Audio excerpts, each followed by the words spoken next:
તો ભાઈ પ્લાનિંગમાં થોડોક ચેન્જ થયો છે. કબૂતરવાળા બાપુ કહેવાય અહીંયા ક્યાંક, ત્યાં જવાનું છે ભાઈ. કબૂતરવાળા બાપુ ક્યાં એનું મંદિર ક્યાં કેટલું આગું છે? આગું કેટલું છે? આગું કેટલું? થોડુંક આગળ જાવ છો. હવે ભાઈ જાય છે અમે. ઓલા બે તો આગળ નીકળી ગયા છે. એક છોકરો હતો નાનો તો, એને પૂછ્યું આગળ જવાનું કીધું છે. બરોબર, શું છે ત્યાં, કેવી જગ્યા છે, હું તમને બતાવું. જાય છે આપણે હનુમાનગાળા, પણ અત્યારે વચમાં આશ્રમ આવે છે તો વિઝિટ કરતા જઈએ, જોતા જઈએ. બરોબર ને ભાઈ? હવે લાગે છે આશ્રમ આવી ગયો છે.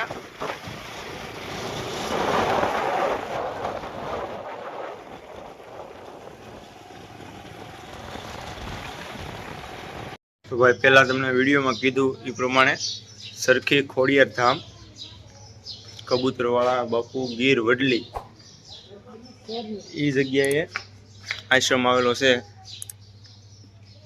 જો આવી રીતના આશ્રમ છે ને આ બાપુ છે.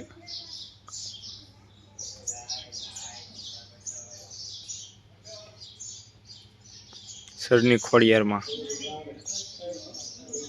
આ ખોડિયારમાં નું મંદિર છે.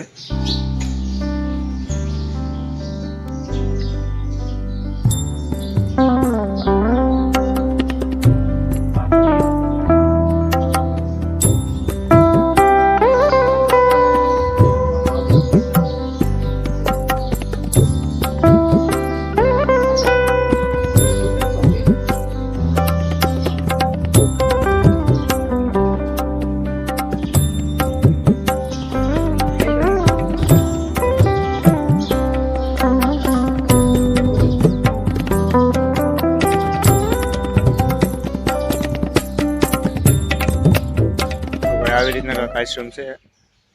તો તુલસી શ્યામ બાજુ આવો તો ગીરની વડલી કહેવાય. એ બાજુ આ આશ્રમે દર્શન કરતા જઈજો. આપણે તો પહેલી વાર આવ્યા છે, પણ આશ્રમ છે બહુ સારો, વિશાળ જગ્યામાં છે. આ બાજુ રસોડા વિભાગ છે, આ બાજુ રસોડા વિભાગ છે. આવી રીતના કાંઈક આશ્રમ છે.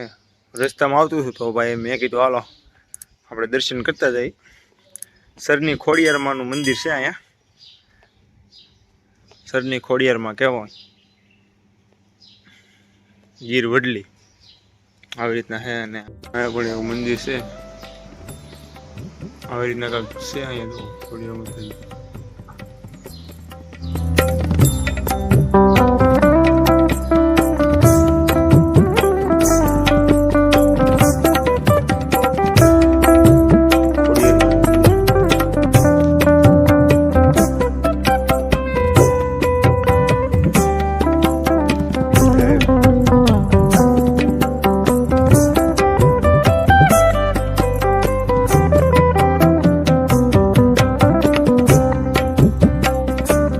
આ મંદિર છે સરની ખોડિયારમાં.